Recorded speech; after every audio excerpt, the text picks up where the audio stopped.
ओम शांति।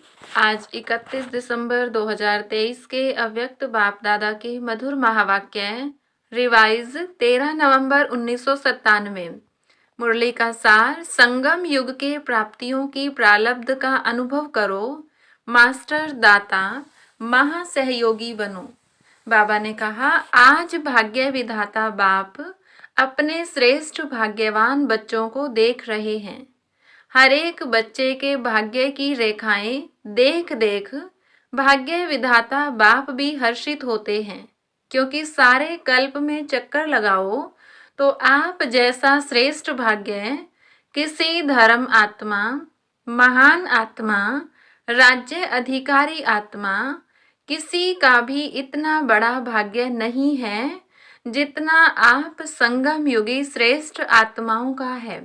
मस्तक से अपने भाग्य की रेखाओं को देखते हो। बाप दादा हर एक बच्चों के मस्तक में चमकती हुई ज्योति की श्रेष्ठ रेखा देख रहे हैं। आप सभी भी अपनी रेखाएं देख रहे हो। नयनों में देखो तो स्नेह और शक्ति की रेखाएं स्पष्ट हैं। मुख में देखो, मधुर श्रेष्ठ वाणी की रेखाएं चमक रही हैं। होठों पर देखो, रूहानी मुस्कान, रूहानी खुशी की झलक की रेखा दिखाई दे रही है। हृदय में देखो व दिल में देखो तो दिलाराम के लव में लवलीन रहने की रेखा स्पष्ट है। हाथों में देखो, दोनों ही हाथ सर्व खजानों से संपन्न होने की रेखा देखो। पाँव में देखो, हर कदम में पदम की प्राप्ति की रेखा स्पष्ट है। कितना बड़ा भाग्य है। भाग्य विधाता बाप ने हर एक बच्चे को पुरुषार्थ से, श्रेष्ठ कर्मों की कलम से यह सब रेखाएं खींचने की खुली दिल से खुली छुट्टी दे दी है। जितनी लकीर लंबी खींचने चाहो उतनी खींच सकते हो, लेकिन समय के अंदर। जिसको जितनी लंबी लकीर खींचनी है वह स्वयं ही खींच सकते हो। बाप ने कलम आपके हाथ में दिया है तो वह लकीर खींचने आती है। खींची है या खींचना नहीं आती है? सभी को आती है। हाँ जी, बहुत अच्छा। देखो, अभी के तकदीर की लकीर आपको सारे कल्प में भी श्रेष्ठ बनाती है। 21 जन्म तो सदा संपन्न और सुखी रहने की रेखा चलती ही है, और द्वापर कलयुग में भी आपके पूज्य बनने की रेखा श्रेष्ठ रहती है। तो इस समय के भाग्य की रेखा सारा कल्प सदा साथ चलती है, क्योंकि अविनाशी बाप की अविनाशी रेखा है। तो सदा अपने श्रेष्ठ भाग्य की रेखा स्मृति में रहती है। रहती तो है, लेकिन कभी इमर्ज रहती है, कभी मर्ज रहती है, वह सदा ही इमर्ज रहती है। इसमें कम हाथ उठा रहे हैं। देखना सदा इमर्ज रहे। इमर्ज रहने की निशानी है कि पुरानी स्मृतियां, पुराने संस्कार की रेखाएं मर्ज हो जाती हैं। कभी भी पुराने संस्कारों की रेखाएं व पुरानी बातों के स्मृति की रेखाएं इमर्ज नहीं हो, मर्ज हो, और मर्ज रहते रहते समाप्त हो जाएं। जहाँ श्रेष्ठ भाग्य की रेखाएं इमर्ज हैं, वहाँ पुरानी रेखाएं इमर्ज होना असंभव है। अगर होती हैं तो सिद्ध होता है कि श्रेष्ठ भाग्य की रेखा सदा इमर्ज नहीं रहती। तो क्या समझते हो?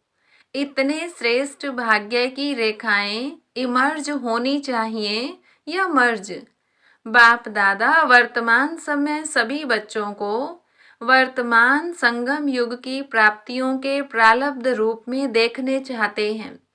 पुरुषार्थ बहुत समय किया, अभी पुरुषार्थ स्वतः चले, मेहनत वाला पुरुषार्थ नहीं। क्या अंत तक पुरुषार्थ की मेहनत करते रहेंगे? संगम युग के प्राप्तियों की प्रालब्ध का अनुभव अब नहीं करेंगे तो कब करेंगे?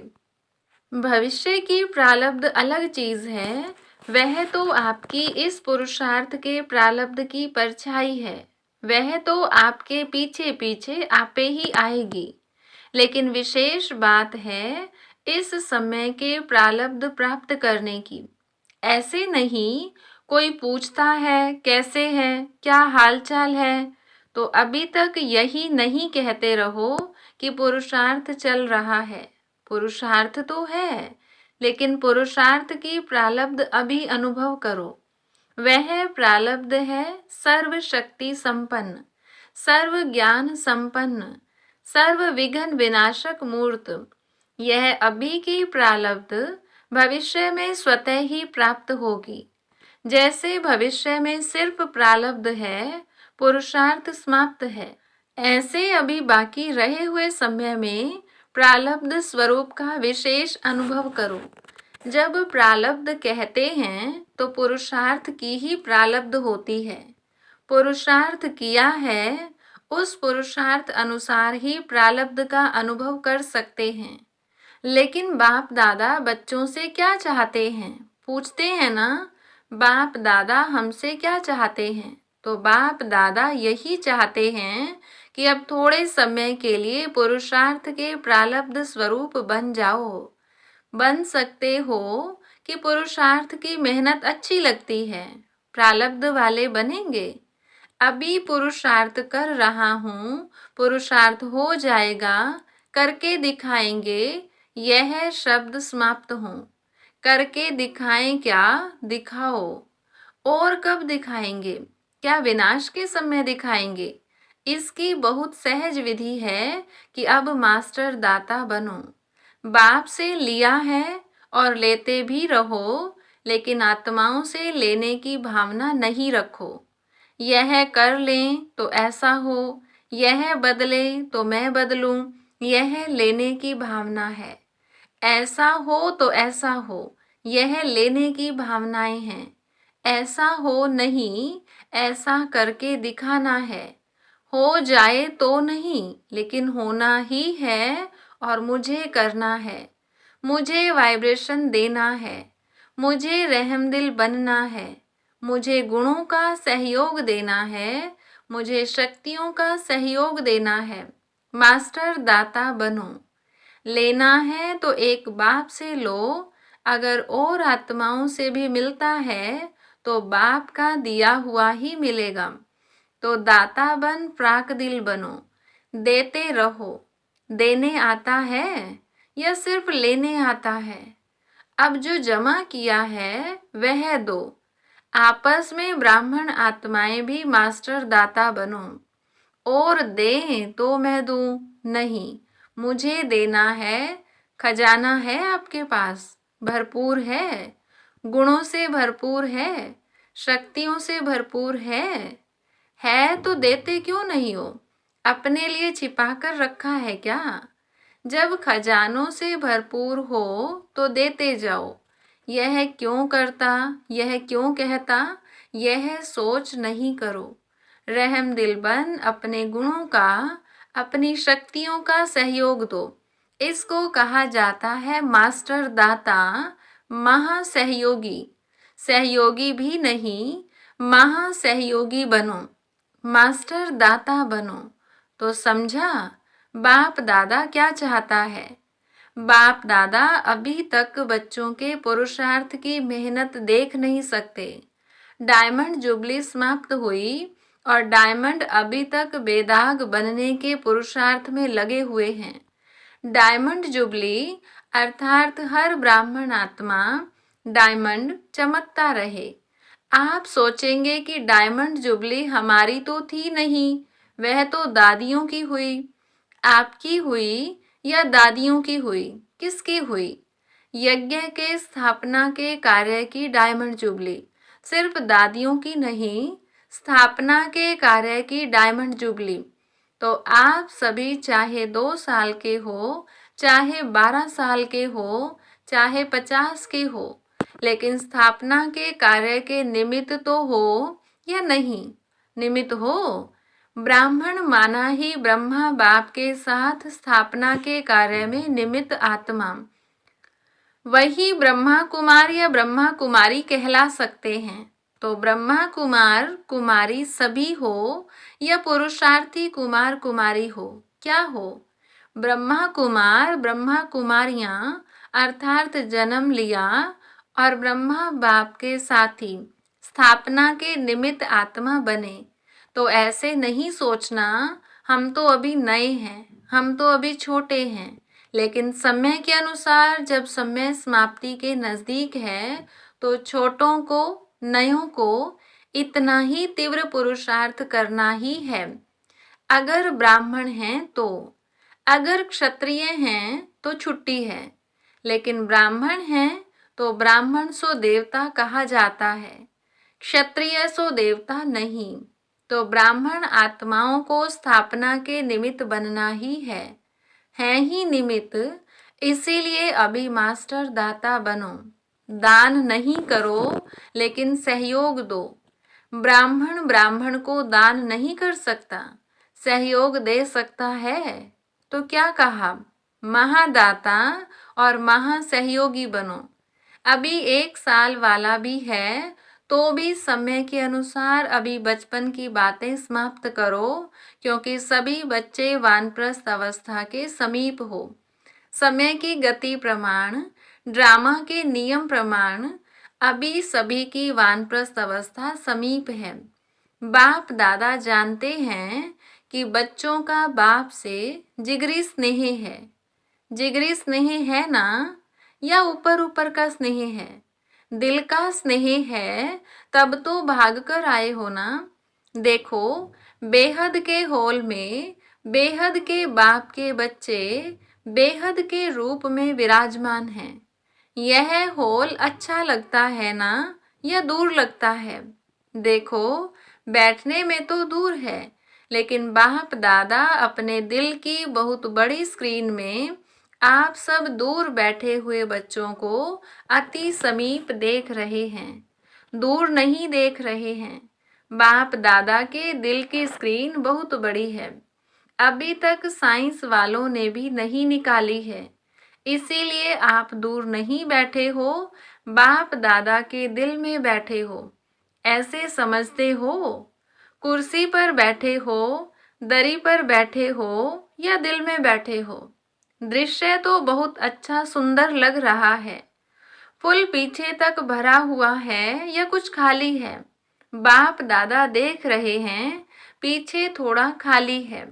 देखो, आप लोगों को बाप दादा ने काम दिया था, आप भूल गए होंगे, लेकिन बाप दादा को याद है। कौन सा काम दिया था? क्रोध मुक्त काम। आज वह नहीं पूछेंगे, पहला चांस लिया है ना, तो आज क्रोध मुक्त का पूछेंगे तो दिल शिकस्त हो जाएंगे। बाप दादा को रिजल्ट पता है, पूछेंगे। आप लोगों से भी वहां से रिजल्ट मंगाएंगे। आज छोड़ देते हैं तो काम दिया था ना कि 9 लाख तैयार करके दिखाओ, याद है? हर जोन को कहा था। तो किस जोन ने 9 लाख तैयार किए हैं? बंगाल बिहार का सेवा का टर्न है, तो बंगाल बिहार ने 9 लाख तैयार किया है। चुप हैं, बोलते नहीं हैं। चलो, एक जोन नहीं, सभी जोन ने, देश विदेश वालों ने मिलकर 9 लाख तैयार किए हैं। विदेश वाले बताओ, 9 लाख हैं? बाप दादा तो अपनी डेट फिक्स करते हैं और उसी फिक्स डेट पर आते हैं। आप भी सब बातों की डेट फिक्स करते हो। यह हॉल कब तक बनेगा, फंक्शन कब होगा, यह डेट फिक्स करते हो ना। तो इसकी डेट कौन सी है? फिक्स है? विनाश के एंड में या पहले? क्या होगा, क्या सोचा है? कौन सी डेट है? कोई डेट है या अभी फिक्स नहीं किया है? यह भी बाप करे, करना आपको है। बाप दादा तो कहेंगे कि शुभ कार्य में देरी नहीं करो, फिर क्या करेंगे? चलो, इस सीजन के एंड में हो जाए तो भी अच्छा। इतनी हिम्मत है? सिर्फ दाता बन जाओ। अगर दाता बनेंगे तो दाता की भावना से आपकी रॉयल फैमिली और समीप वाली प्रजा बहुत जल्दी बनेगी। वह लोग तो इंतजार कर रहे हैं, सिर्फ दाता बनने की देरी है, महान सहयोगी बनने की देरी है। ज्यादा खजाना स्वयं प्रति व सिर्फ स्वयं की सेवाओं के प्रति लगाते हो। अपने अपने सेवाओं के ड्यूटीज में ज्यादा समय लगाते हो। महान दाता बन, बेहद के दाता बन, वर्ल्ड के गोले पर खड़े हो, बेहद की सेवा में वाइब्रेशन फैलाओ। विश्व राजा बनना है, सिर्फ जोन के व अपने अपने ड्यूटीज के सर्कल के राजा नहीं बनना है। विश्व कल्याणकारी हो। अभी बेहद में जाओ। बेहद में जाने से हदों की बातें स्वतः ही समाप्त हो जाएंगी। मनोबल बहुत श्रेष्ठ बल है, उसको यूज नहीं करते हो। वाणी, संबंध, संपर्क, उससे सेवा में बिजी रहते हो। अब मनोबल को बढ़ाओ। बेहद की सेवा जो अभी आप वाणी या संबंध सहयोग से करते हो, वह मनोबल से करो। तो मनोबल की बेहद की सेवा अगर आपने बेहद की वृत्ति से मनोबल द्वारा विश्व के गोले के ऊपर ऊंचा स्थित हो, बाप के साथ परम धाम की स्थिति में स्थित हो, थोड़ा समय भी यह सेवा की तो आपको उसकी प्रालब्ध कई गुना ज्यादा मिलेगी। आजकल के समय और सरकमस्टांस के प्रमाण अंतिम सेवा यही मनसा व मनोबल की सेवा है। इसका अभ्यास अभी से करो। चाहे वाणी द्वारा व संबंध संपर्क द्वारा सेवा करते हो, लेकिन अब इस मनसा सेवा का अभ्यास अति आवश्यक है। साथ साथ अभ्यास करते चलो। समझा क्या करना है? यह मनसा सेवा वही रंगत दिखाएगी जो स्थापना के आदि में बाप की मनसा द्वारा रूहानी आकर्षण ने बच्चों को आकर्षित किया, और मनसा सेवा के फल स्वरूप अभी भी देख रहे हो कि वही आत्माएं अब भी फाउंडेशन हैं। ड्रामानुसार यह बाप की मनसा आकर्षण का सबूत है जो कितने पक्के हैं। तो अंत में भी अभी बाप के साथ आपकी भी मनसा आकर्षण, रूहानी आकर्षण से जो आत्माएं आएंगी वह समय अनुसार समय कम, मेहनत कम और ब्राह्मण परिवार में वृद्धि करने के निमित्त बनेंगी। वही पहले वाली रंगत अंत में भी देखेंगे।